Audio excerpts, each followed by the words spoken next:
on tämmönen. Siinä oikeastaan ihon siis.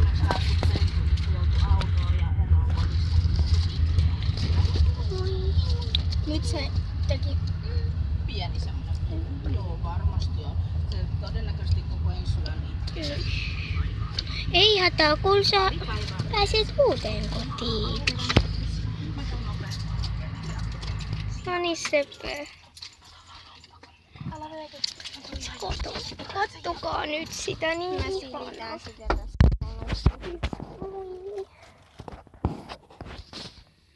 Me saatiin Roina kissan.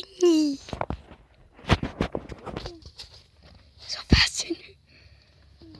Mä väitän.